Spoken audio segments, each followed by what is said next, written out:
Guruve Gaura Chanjaya Radhikaya Tadare Krishnaya Krishna Bhaktaya Tad Bhaktaya Namo Namaha Vanchakalpatrubhyascha Kripa Sindhuvevacha Patitanam Pavanebhyo Vaishnavebhyo Namo Namaha Jaya Shri Krishna Chaitanya Prabhu Nityananda Shri Advaita Gadadhara Shivasadi Gaura Bhaktavinda Hare Krishna, Krishna Krishna, Hare Hare, Hare Rama, Rama Rama, Hare Hare.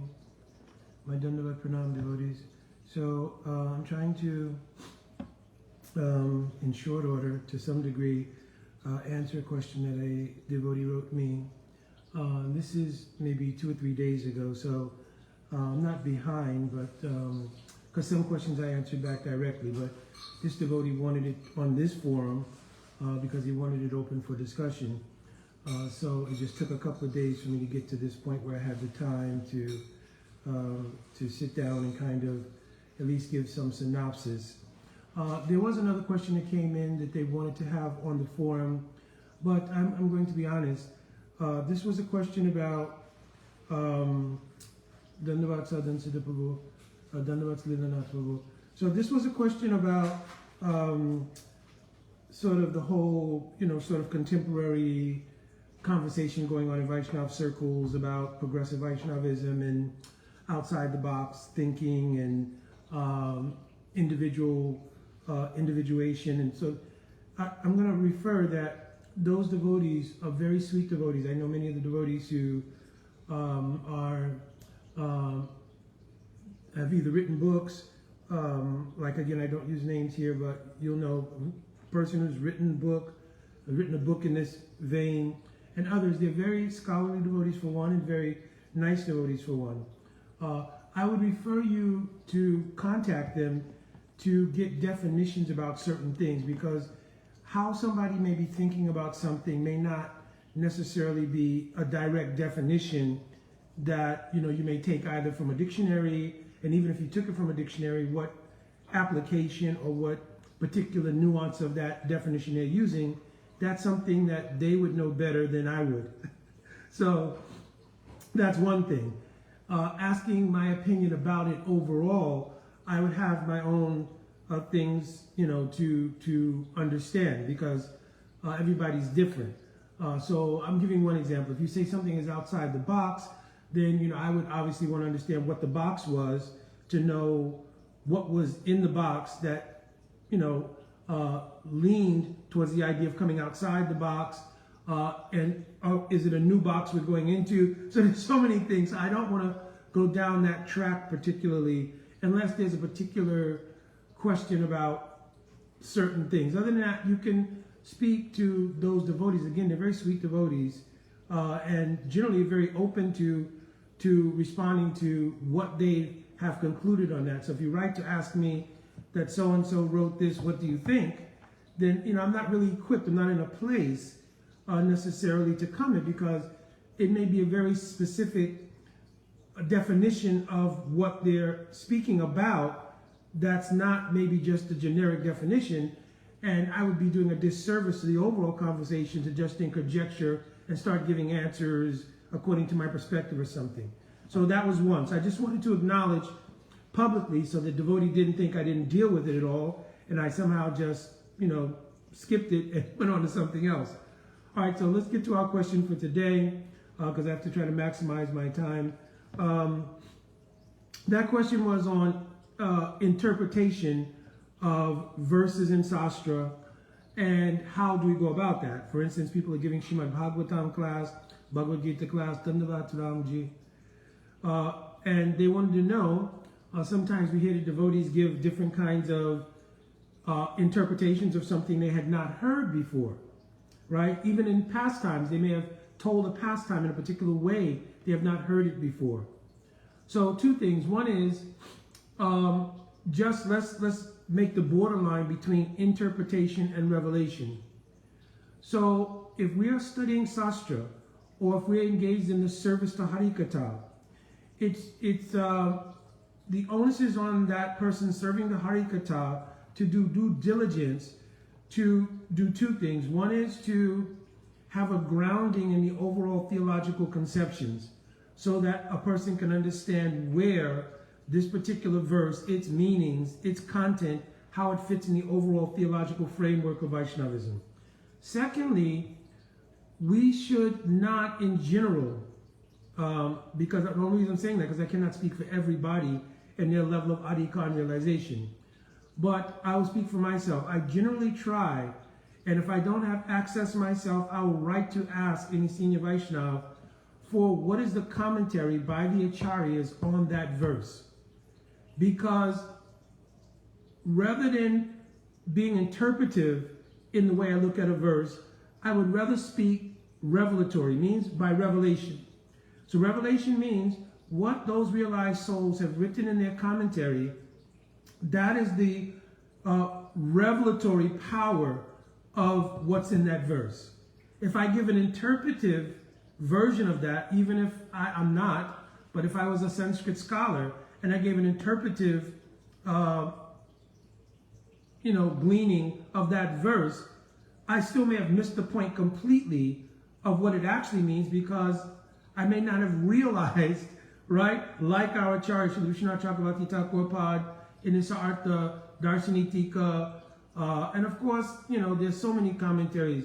Brihad Vaishnav Toshni, Lagu Toshni. Of course, the original commentary of Bhavarta Deepika Sridhar Swami. So you want to have some access to those commentaries, right? Some are not obviously in English, so you'd have to get somebody to help if you're not familiar with Sanskrit language. I'm not a Sanskrit scholar. Whatever a little bit of being able to read and so forth that might be there, I always ask someone. Recently, Srila Bhakti Shrivasudha Maharaj was here, and for many years actually, I had tried to really delve into an understanding about the translation of one verse, Prayujamani Mayi Tvam, Sudam Bhagavatim Tanu. So while he was here, he looked up and showed me in the Sanskrit where the definition of Prayujamani is Niyamani. And so now it makes sense how it's interpreted as awarded. So you need that kind of help to understand. So therefore, when you're speaking, you can feel confident that you're speaking revelatory rather than interpretive, right? Because if it's interpretive, even if I do know the language, it still may be clouded by my lack of revelation. You understand? So on the other hand, if I speak from the commentaries of the Acharyas, then not only will I have the revelatory potency available for sharing, but it's obviously for my own edification as well. So the revelatory power in their gleaning of that verse unfolds a deeper sense of understanding in myself and gives me a better framework to speak conclusively about a verse. So this is the short answer. Our Srila Prabhupada has mentioned that when we are speaking, we should try to read a verse, understand the verse, and then explain it in our own words. So Srila Prabhupada didn't mean explain in your own words to explain according to your own understanding. He meant to vet your understanding to explain what has been explained in the verse. Not to give a unique interpretation to it or something. But to, in your own words, to vet your own digestion of what is in the verse, to be able to speak it in your own words, right? That's just symptomatic that what was in that verse truly has entered into a epiphany in my own consciousness, and now I could speak from that revelation on my own chitta, right? According to the understanding that was given by those empowered, realized Vaishnavas. You understand? Like if you read Al Srila Prabhupada's purport in his translations of Srimad Bhagavatam, then it sets the atmosphere for the speaking according to the revelation. Right? If I just read a verse, right? Now, if I've read the purport several times in the past or something, and depending on the atmosphere, I may speak because I've read that purport. And therefore now I'm speaking from the remembrance of that purport in relation to that verse. But I never speak like just I'll speak the verse and then just give my own interpretation. I've always have read in the past that purport if I don't read it at that time. And in more cases than not, I've also read the Tika of the Acharyas on that particular verse. Right? So therefore there's a revelatory framework to work from to speak. And then I will put it in my own words. You understand? The other thing was about narration of pastimes and how they may vary from one speaker to another in terms of details. Well, a number of things contribute to that. One is that in many cases, some pastimes are actually written differently according to the particular day of Brahma in which they took place. And in the Sastra itself, it will mention different details about a particular Leela. Second thing is, when Leelas are told by any high class of realized Vaishnava, their speaking of the Leela in many cases may be in the dynamic of their own inner realization at the time of that Leela. Because as they begin to speak the Leela, that Leela arises in the heart of that Vaishnava, and therefore it's really a transmissional conversation. It means they're transmitting from what they're realizing at that time in that Leela, right? So it will never be stagnant per se. I just have to speak. I spoke this 10 years ago when I spoke this Leela, and 10 years later, I'll repeat exactly the same thing, right? So they may very well, due to their realizations, they may actually give some spontaneous realizations that are going on in relation to that particular Leela, which they are experiencing at the time. So I know my Guru Parapadma,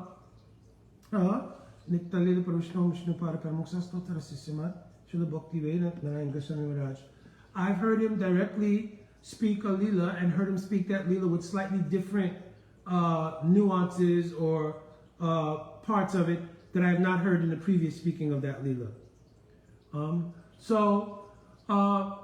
Always we should give the latitude to Sadhuvakya, means the speaking of realized sadhus, because their speaking is always on the revelatory platform. It's never interpretive, or it's never based on sort of intellectual experience, right? Or either from data regurgitation per se, meaning that there's a bunch of information you have and you're able to bring that information back to memory very nicely and put it out. So whenever any high class of sadhu is speaking, it's revelatory in its nature. You understand? So when they're speaking, any nuances in the Leela and so forth and so on is what I just mentioned before, the spontaneous effect of their tasting and realizing that Leela at the time of speaking it. Another point about interpretation. There's something called Bhav Anuvad. It means speaking according to a mood, and according to that mood, you're speaking of the verse. This happens with high-class Vaishnavas, like Srila Prabhupada in his translations. Sometimes you may see in the translation, in Sanskrit or even in Bengali, that a word that Srila Prabhupada ultimately used in the English translation is not actually there in the Sanskrit or in the Bengali. So a question could arise, well, why would that happen? So Bhavanuvad means Srila Prabhupada, being a realized soul, is transmitting something, again, on the revelatory platform. So language, in this case, is a servant to the absolute level of realizations. The language itself is not the master, right? The language is a seva tool to express pure bhakti. The pure bhakti is in the heart of the devotees. In Brahma Samhita, that verse is there. Vedeshur dulabam adulabam atma bhakta. Where it may be very difficult, even in the writings of the Vedas, to find bhakti, you will easily find it, adulabam, in the heart of the pure Vaishnava. Therefore, the pure Vaishnava's anuvad, his bhava anuvad, in commenting on a verse, is more impactful in terms of its revelatory power than simply direct language transmission. You understand? So I'm trying to find, like in one verse, Srila Prabhupada has translated the Bengali translation of the verse Kriti Sajja Bhavat Sajja Bhava Sasana Nabira Nitya Sirisha Bhavasha Prakritamadi Sajjata. So, Nitya Sira Krishna Prema Sajja Kabunoi Shravanari Suruchite Karaya Yudoi. This is the Bengali translation of that verse of Rupa Goswami in Bhakti Rasamrita Sindhu. In the verse, Srila Prabhupada, I'm paraphrasing here because I don't have the verse in front of me, he describes in the verse that Krishna consciousness is, I should probably pull up the verse, but I just don't think I have time. But anyways, he's translating that in that verse, Krishna consciousness is eternally inherent in the jiva, and it does not come from somewhere outside, right? So there was some reasoning behind translating the verse in that mood because, also, particularly it's been pointed out that the word udoy means to rise, like the sun rises. Right? So udaya really means to rise, something that's rising. So in the verse, you know what? I got to try to pull up the verse. There's only one way to do this. So I can look at it carefully. I don't want to give any missteps. I'm here talking about these things, and I certainly don't want to make any missteps. So give me a minute. I will try to pull it up on my phone here.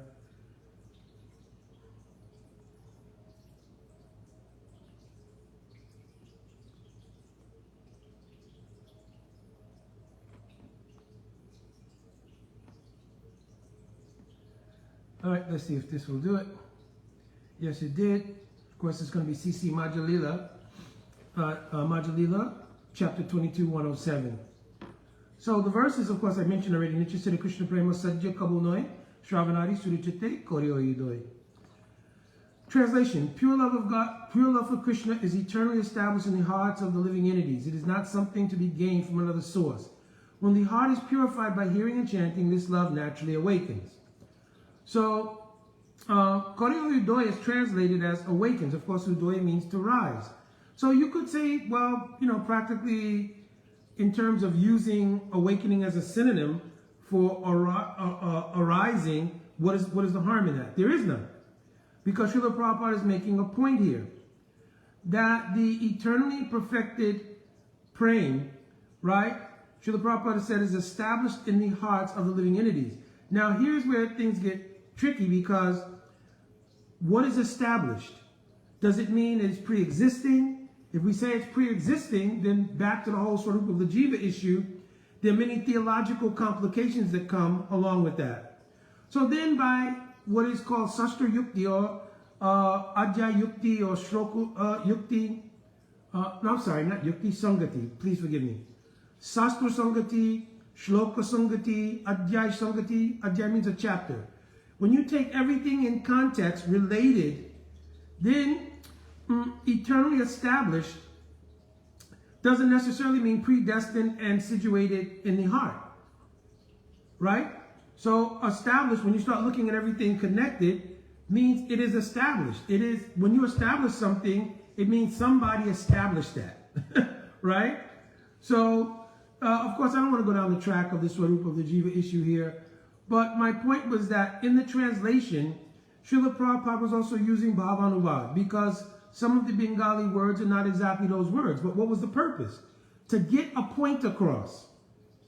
So part of the point was that constitutionally, every jiva is the das of Krishna, and in their dasata to Krishna, they have the potential for this eternally established nityasthita bhav, which resides in the hearts of the eternal associates in the spiritual world. This was the sum and substance. Because if you read the commentary of Jiva Goswami Pada Vishwanath Chakravarti Thakur, in the verse of Rupa Goswami Kriti Sajja Bhavat Sajja, they mention that the nityasthita bhav, right, is not accomplished by sajja. It is eternally existing. But it appears in the heart, just as the second line says, Shravanadi Surichite Korayudoi, that has been purified by the practice of sadhana. Right? So, you can look there in that original verse, look at the commentaries and line everything up, and then you'll see that Srila Prabhupada made a special emphasis on certain things here. One was that Krishna consciousness does not come from an outside source. So, of course, for us in the Western world, just reading Chaitanya Charitamrita, I happened to be there. Fortunately, in 1975, I think there was a marathon to produce the Chaitanya Charitamrita, and I was living in New Dwarka at that time. So you can just imagine devotees very excited in reading the Chaitanya Charitamritas as they were coming out and so forth and so on. But for us, what would be the difference in whether it was accomplished from somewhere else or whether it was established already? That would not really, pretty much at that time, have made a big difference in terms of what we were able to understand about bhakti in general. But Srila Prabhupada was making this point because if you go back historically to Srila Bhaktivinoda Thakur, there was a period of time in which it was being pushed by some in the traditional parivars that the only way to get perfection in bhakti was to come and receive your perfection from any person coming in one of the lines of the parivars. So they're called Jat Gosai also. Srila Bhaktivinoda Thakur labeled those who were deviant as Jat Gosai. You cannot say everybody in all traditional parivars, they're all not pure Vaishnavas, this and that. You can't say like that. But he pointed out those who were operating on this basis. Oh, you can only get your siddhi if you will come to us, we will give it to you. And in many cases, there were some deviations going on and so forth. I'm not going down explanations of all of that. But to check that, Srila Bhaktivinoda Thakur mentioned, no, everything that you need to accomplish perfection in bhakti exists within the constitutional nature of the jiva. That you are das of Krishna means everything potentially is there for you to obtain perfection in bhakti. There's no need to, Srila Prabhupada saying, acquire it from an outside source. So in many cases, Srila Prabhupada's translations had multiple purposes to cover multiple bases. So now here we are 30, 40, 50 years later reading it, having understood the history of the Jat Gosai, Srila Bhaktivinoda Thakur's pushback on the Jat Gosai, then now so much of this may make sense that didn't make sense in 1975 or something. Understand? So my point here was that even when we see that our acharyas have given some linguistic differences between the Bengali or Sanskrit and have chosen to express in English something that may not literally be there in the Bengali or Sanskrit translation, right? And also there's some things that don't translate well into English. I did a whole session on how the word prem does not adequately translate in English as love. There was no other word to use, but really prema, if you really understand the functions and nature of prem, the transcendental concept of prem, you'll see that love really has, it can't even hold a candle to defining what that is. But what other expression was there? So that people would have some relatable context for what is prem? There was none. So love became the standby. So in the same way, besides the fact that there are many words which are just literally difficult to translate into English, sometimes Srila Prabhupada also wants to get across a point, or any of our acharyas want to get across a point. And that point is best served by explanations that go beyond simple linguistic translation. And they're called bhavanuvad. Understand? So, forgive me for all of the needing to get sources and all these kind of things, but I think it's important. Also, I didn't mean to go down the track of Swarupa Jiva. I'm not discussing that here, right? I think it's been thoroughly discussed in the past. I was just pointing out this particular context because this is a verse in which a lot of the controversy around that issue was gleaned. That devotee said, here's the source material for the idea that there's an absolute predestined inheritance of what, and then, you know, in other sources it wasn't mentioned like that, so that gave rise to so much confusion. So, you know, for me, it was very helpful to have the context that, yes, there was a historical relationship to our Srila Bhaktivinoda Thakur speaking like this. And remember, our Srila Prabhupada is gleaning much of the translation and commentary from Srila Bhaktisiddhanta Saraswati Thakur, his own Gurudev, and from Srila Bhaktivinoda Thakur, right? Because we're coming in Bhaktivinoda. So in his translations, because both have translated on Chaitanya Charitamrita, he took primarily translations and commentaries from them. Understand? All right. Hopefully this was helpful. So let me just summarize quickly, so I'm not leaving everybody sort of in, well, there's so many bits and pieces of information here.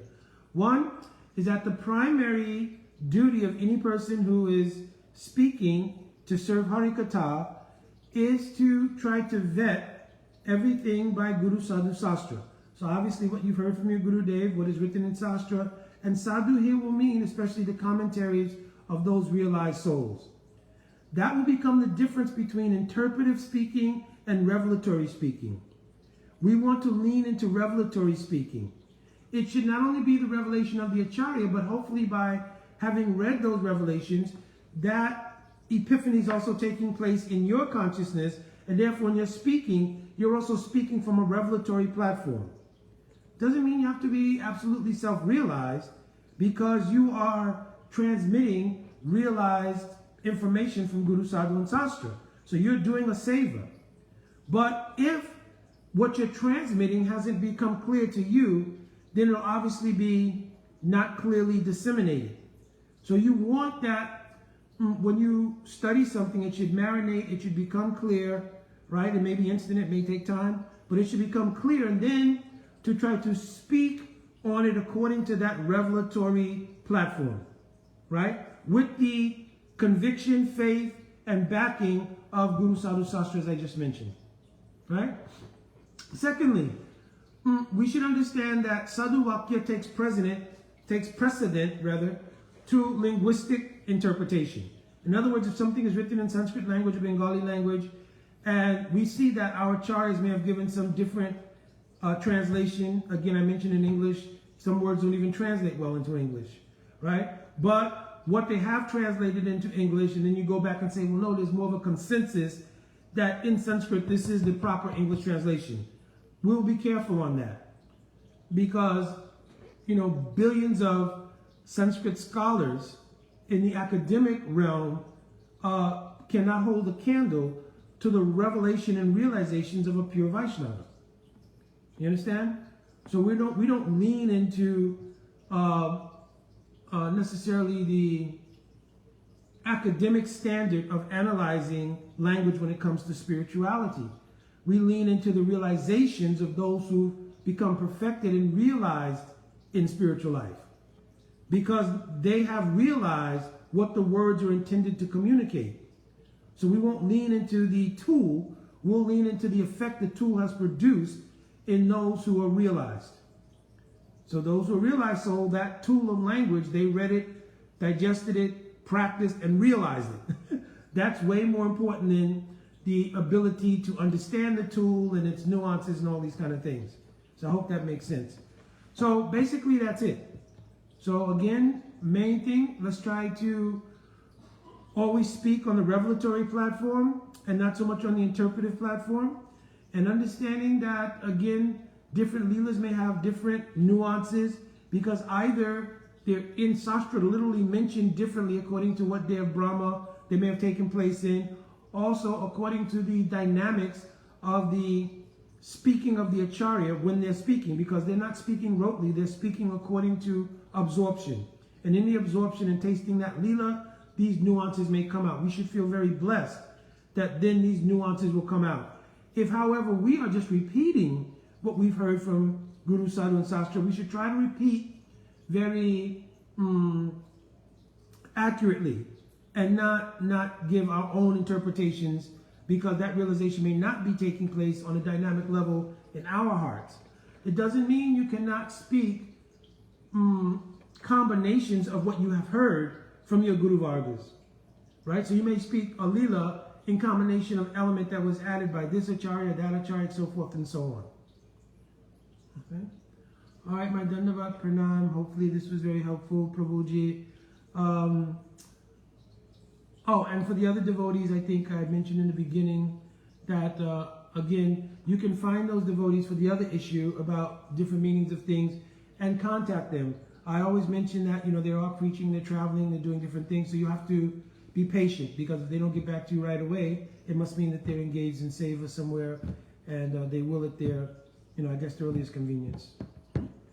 All right, Madandava Pranam, Vanchakal Putrubhischa, Kripa Sindhavevacha, Patitanam Pavnevyo, Vaishnavebhyo, Namo Namaha. Jai Radhe Radhe.